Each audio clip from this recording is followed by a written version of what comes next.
नमस्कार, आप देख रहे हैं न्यूज इंडिया। आपके साथ मैं दीपिका सिंह।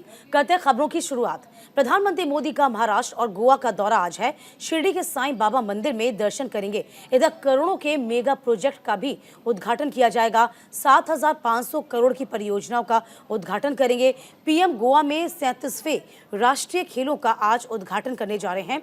इधर गोवा के सीएम प्रमोद सावंत ने स्टेडियम का भी दौरा किया। सीएम प्रमोद सावंत ने तैयारियों का जायजा लिया। तो महाराष्ट्र को प्रधानमंत्री मोदी की सौगात है। शिरडी के साईं बाबा मंदिर में दर्शन पूजन करेंगे। 7,500 करोड़ की परियोजनाओं का उद्घाटन करेंगे।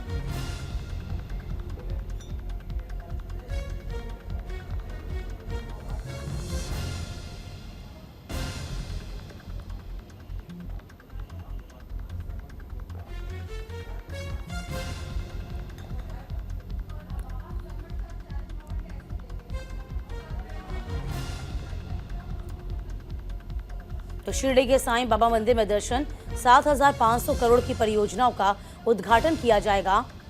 गोवा में 37वें राष्ट्रीय खेलों का उद्घाटन करेंगे।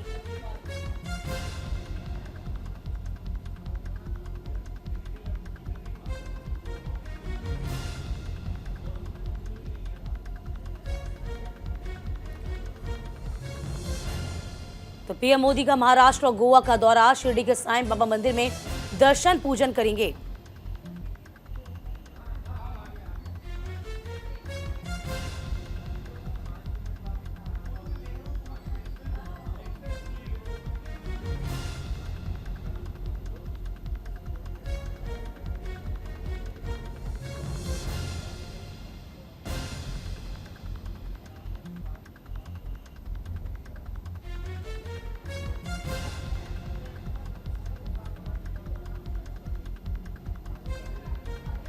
तो बड़ी खबर आपको बता रहे हैं, जहां 7,500 करोड़ की परियोजनाओं का उद्घाटन किया जाएगा, शिलान्यास किया जाएगा।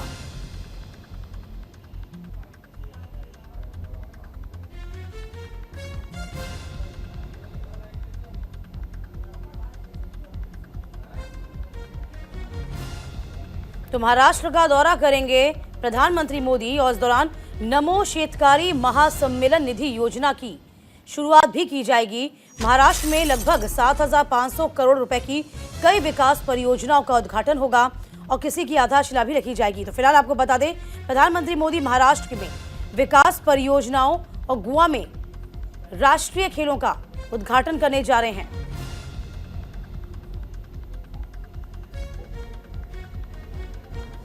तो पहली बार आयोजित किए जा रहे 37वें राष्ट्रीय खेलों का उद्घाटन करेंगे गोवा में। आज आपको बता दें, प्रधानमंत्री मोदी मौजूद होंगे। महाराष्ट्र दौरे की शुरुआत होगी प्रधानमंत्री के शिरडी के दौरे के साथ, जहां शिरडी पहुंचेंगे, दर्शन पूजन करेंगे, साईं बाबा समाधि मंदिर में पूजन करेंगे, दर्शन करेंगे और मंदिर प्रांगण में नए दर्शन कतार परिसर का भी उद्घाटन किया जाएगा। इसके अलावा आपको बता दें, दर्शन पूजन के बाद कार्यक्रम को आगे बढ़ाया जाएगा। नीलवंडे बांध का जल पूजन भी होगा। बांध का एक नहर नेटवर्क राष्ट्र को भी समर्पित किया जाएगा। शिरडी में एक सार्वजनिक कार्यक्रम में स्वास्थ्य, रेल, सड़क, तेल और गैस जैसे क्षेत्रों में 7,500 करोड़ रुपए की कई विकास परियोजनाओं का उद्घाटन करेंगे। कुछ को राष्ट्र को समर्पित करेंगे और कुछ का शिलान्यास किया जाएगा। तो प्रधानमंत्री मोदी शिरडी में जिस दर्शन कतार परिसर का उद्घाटन करेंगे, उसकी आधारशिला उन्होंने अक्टूबर 2018 में रखी थी। तो आज प्रधानमंत्री मोदी का महाराष्ट्र का और गोवा का दौरा है। पीएम जिस नीलवंडे बांध के बाएं किनारे, यानी कि आपको बता दें, जो कि 85 किलोमीटर है, नहर नेटवर्क को राष्ट्र को समर्पित करेंगे। पानी के पाइप नेटवर्क की सुविधा प्रदान करेंगे। 7 तहसीलों, जिसमें अहमदनगर जिले में 6 और नासिक जिले में 1 आती है, 182 गांव को इससे सीधा लाभ होगा। तो आपको बता दें कि सार्वजनिक कार्यक्रम का भी शुभारंभ, नमो शेतकारी महासम्मान निधि योजना का भी शुभारंभ करेंगे और इस योजना से महाराष्ट्र में प्रधानमंत्री किसान सम्मान निधि योजना के 86 लाख से अधिक लाभार्थियों को 6 वर्ष 6,000 रुपए प्रति अतिरिक्त राशि प्रदान करेंगे।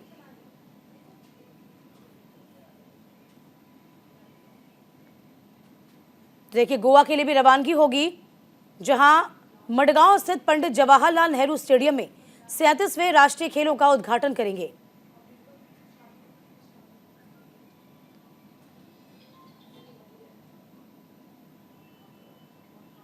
चलिए, महाराष्ट्र को आज काफी सौगातों से नवाजा जाएगा। प्रधानमंत्री मोदी सबसे पहले महाराष्ट्र जाएंगे। पीएम दोपहर 1 बजे शिरडी पहुंचेंगे। यहां बाबा की समाधि मंदिर में पूजन अर्चन करेंगे। मंदिर में दर्शन, देखिए, नेशनल गेम्स में हिस्सा भी ले रहे हैं एथलीट्स को सम्मानित किया जाएगा। पहला मौका होगा जब नेशनल गेम्स गोवा में हो रहे हैं। ये आपको बता दें, ये इवेंट 26 अक्टूबर से 9 नवंबर तक चलेगा, जिसका उद्घाटन आज प्रधानमंत्री मोदी करेंगे। देश के 10,000 से ज्यादा एथलीट्स इसमें भाग ले रहे हैं। 28 जगहों पर 43 से ज्यादा गेम्स में मौजूद होंगे। महाराष्ट्र के बाद पीएम मोदी गोवा के लिए रवाना हो जाएंगे। गोवा में प्रधानमंत्री मोदी नेशनल गेम्स का उद्घाटन करेंगे। आपको बता दें कि पीएम मोदी 37वें नेशनल गेम्स में शिरकत करेंगे, इसका उद्घाटन करेंगे।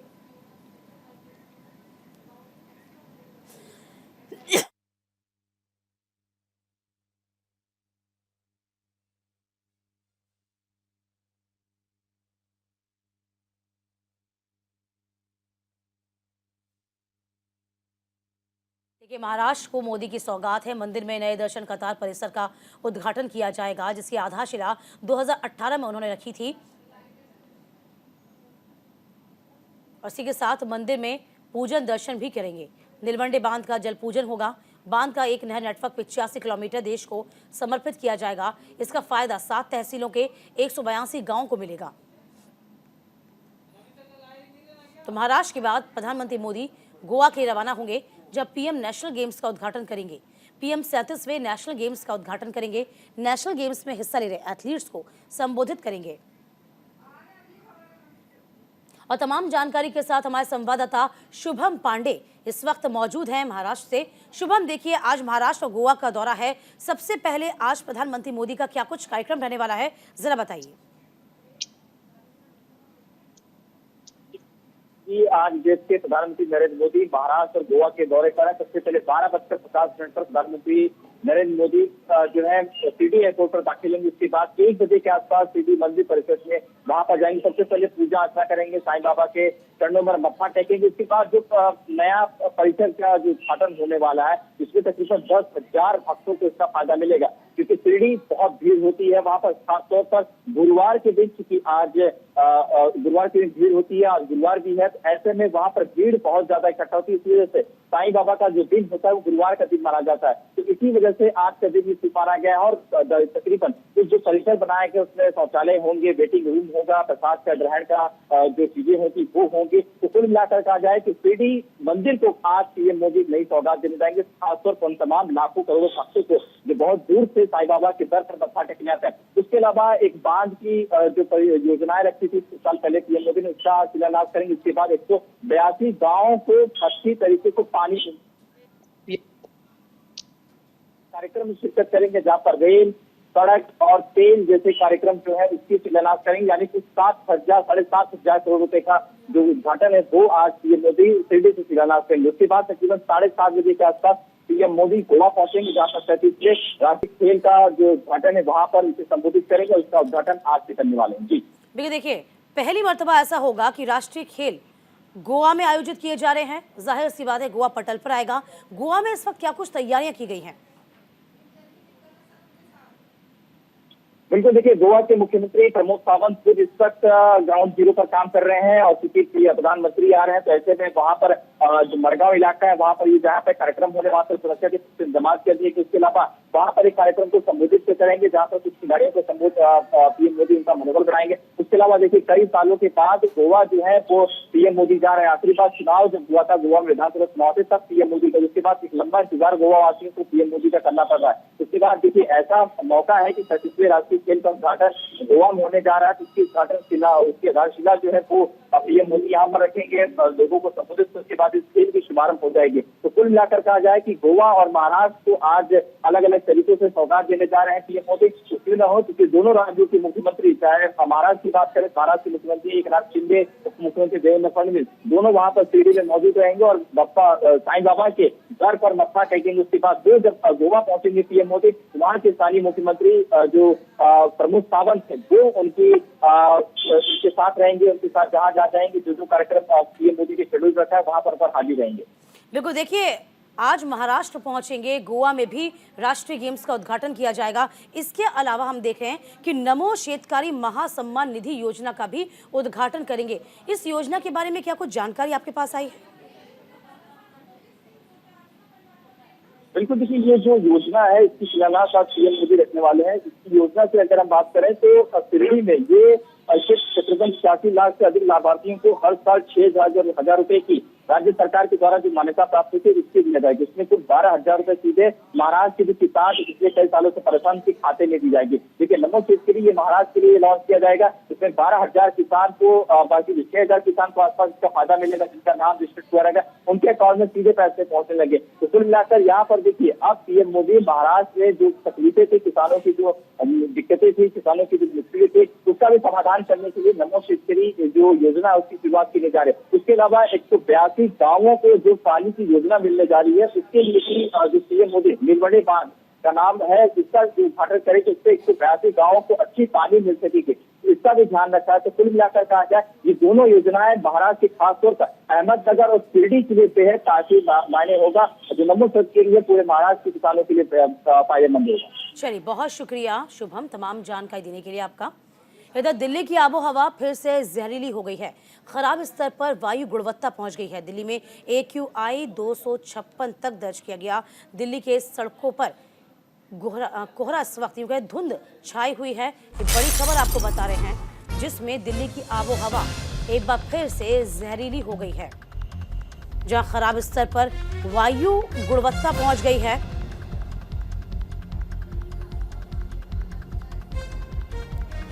तो AQI 556 हो गया है। आपको बता दें कि धुंध इस वक्त, स्मॉग जो है वो छाया हुआ है। लगातार हवा जहरीली हो गई है। आंखों में जलन, गले में खराश, ये परेशानियां अब लोगों को सता रही हैं। इधर वायु पोल्यूशन को लेकर दिल्ली सरकार सख्त है। आज से रेड लाइट ऑन गाड़ी ऑफ अभियान का आगाज होगा। पर्यावरण मंत्री गोपाल राय कैंपेन का शुभारंभ करेंगे। दोपहर 12 बजे से ITO चौराहे से इस अभियान की शुरुआत होगी। 2 नवंबर तक 70 विधानसभा में इस अभियान को चलाया जाएगा।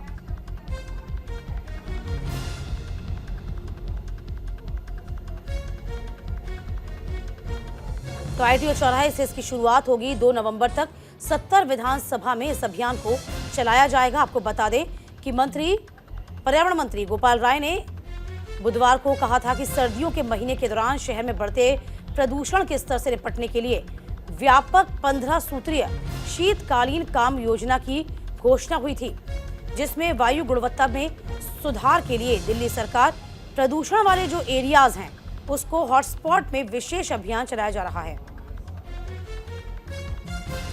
नमित हमारे संवाददाता इस पूरी खबर पर नजर बनाए हुए हैं। नमित, देखिए कल भी गोपाल राय ने कहा था कि जिस तरीके से सर्दियां बढ़ती जा रही हैं और प्रदूषण का जो लेवल है वो भी अप होता जा रहा है, आज से रेड लाइट ऑन और गाड़ी ऑफ अभियान की शुरुआत होगी। किस तरीके से अभियान होगा, कैसे काम करेगा, जरा जानकारी दीजिए।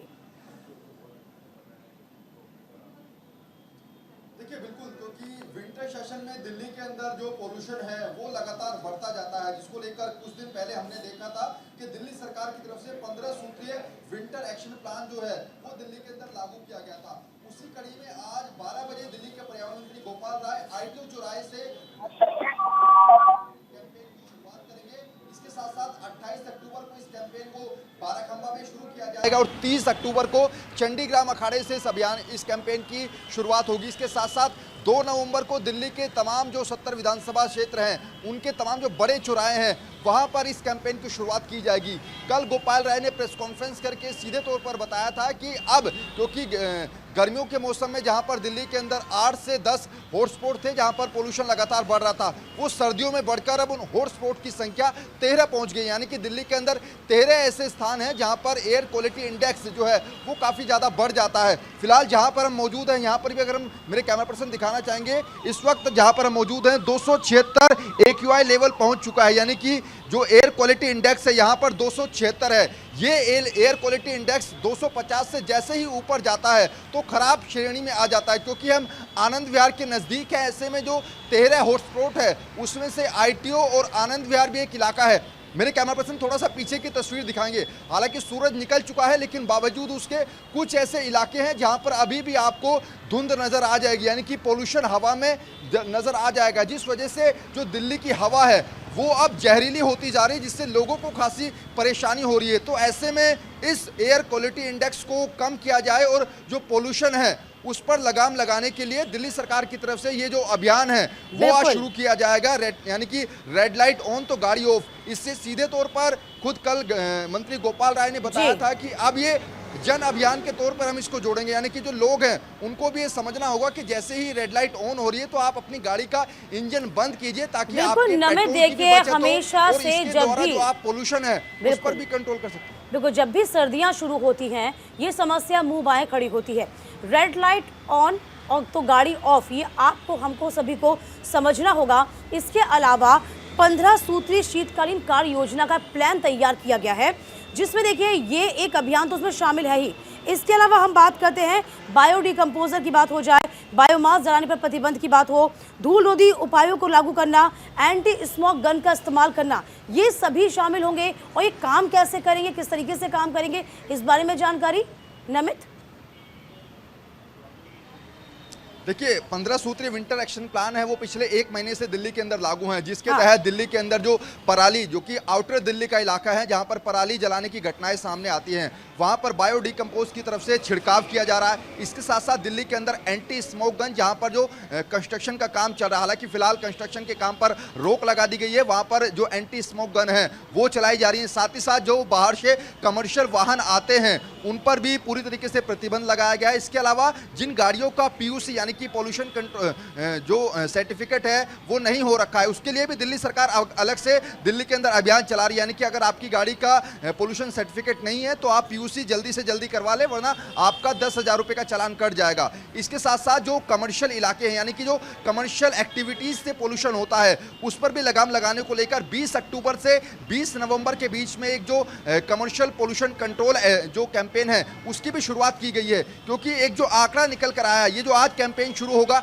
रेड लाइट ऑन और गाड़ी ऑफ, इससे जो एक रिसर्च के मुताबिक जो पता लगा है तकरीबन 10% जो पोल्यूशन है वो इसी वजह से बढ़ता है कि लोग रेड लाइट ऑन जैसे ही होती है तो अपनी गाड़ी का इंजन ऑफ नहीं करते, इस वजह से 10% पोल्यूशन में इजाफा होता है। तो निश्चित तौर पर नीचे एक बार मेरे कैमरा पर्सन दिखाएंगे कि एक रेड लाइट के पास ही हम फ्लाईओवर के ऊपर मौजूद हैं। जैसे यहाँ पर रेड लाइट ऑन होती है तो गाड़ी अपनी ऑफ कर लीजिए, क्योंकि देखिए पीछे लंबा ट्रैफिक नजर आपको आ जाएगा। अगर इन सभी गाड़ियों का इंजन 2-3 मिनट के लिए भी ऑफ हो जाएगा तो आप यकीन मानिए कि पोल्यूशन में कितना कंट्रोल होगा। बिल्कुल, और ये समझना पड़ेगा नमित दिल्ली वासियों को और सभी को कि लगातार जो पोल्यूशन फैल रहा है वो कितना नुकसानदेह है। आंखों में जलन और गले में खराश, तमाम समस्याओं का सामना करना पड़ता है। चलिए, इस बीच बड़ी खबर राजस्थान से आ रही है। राजस्थान में पेपर लीक मामले में बड़ा एक्शन हुआ है। पेपर लीक मामले में ईडी ने ताबड़तोड़ कार्रवाई की है, छापामार कार्रवाई की है। गोविंद सिंह डोटासरा के ठिकानों पर रेड जारी है। राजस्थान कांग्रेस के अध्यक्ष हैं गोविंद सिंह डोटासरा। दिल्ली और राजस्थान की टीम इस पूरे मामले की जांच पड़ताल में जुटी हुई है। तो फिलहाल ये बड़ी खबर आपको बता रहे हैं, जहां पेपर लीक मामले को लेकर बड़ा एक्शन जारी है।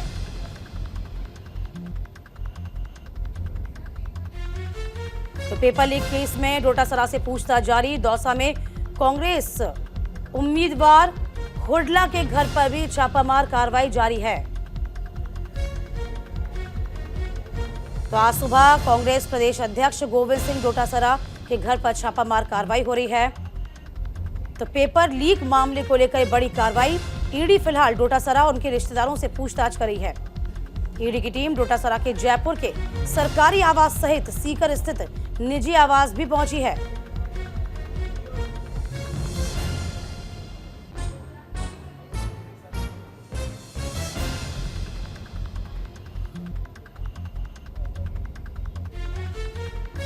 राजस्थान में बड़े पैमाने पर पेपर लीक का मामला सामने आया था और अब प्रवर्तन निदेशालय ने बड़ी कार्रवाई की है।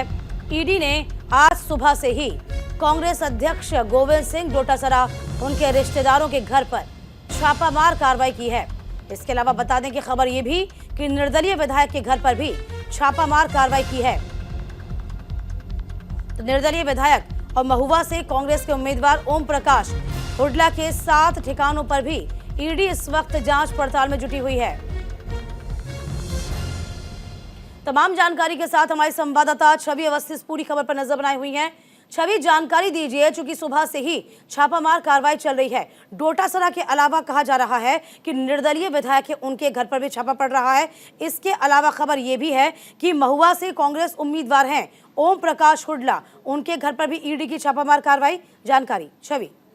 जी बिल्कुल, पीसीसी चीफ गोविंद सिंह डोटासरा के यहाँ ईडी की कार्रवाई की खबर आई और उसके बाद जब अभी हमने विजुअल भी उसके दिखाए कि किस तरह से ईडी पहुंच चुकी है पीसीसी चीफ के घर। उनके रिश्तेदारों के यहाँ भी छानबीन जारी है। इसके अलावा पीसीसी चीफ का जो जयपुर का आवास है वहां पर और उसके अलावा अन्य उनके जो आवास है उनसे जुड़ी जो जगह है वहां पर भी ईडी पहुंच चुकी है। वही बात करें ओम प्रकाश हुड्डा की, तो ये पहले निर्दलीय विधायक थे, लेकिन अब इस बार कांग्रेस की जो दूसरी लिस्ट आई उसमें इनका नाम आया था और कांग्रेस से अब इनको प्रत्याशी बनाया गया है और इनके आवास पर भी कहा जा रहा है कि ईडी पहुंच चुकी है। कुल मिलाकर समझने की बात है, मुख्यमंत्री गहलोत कई बार कह चुके थे कि ईडी और मुख्यमंत्री गहलोत के साथ ही कांग्रेस के कई लोग आरोप लगा चुके हैं कि ईडी और इस तरह की जो संस्थाएं हैं उनका इस तरह उपयोग किया जा रहा है क्योंकि चुनाव नजदीक है। वहीं जो मामला है वो पेपर लीक से जुड़ा हुआ है क्योंकि गोविंद सिंह डोटासरा का नाम इसमें पहले भी आ चुका है, कई बार उनसे जुड़े हुए लोगों का नाम आ चुका है।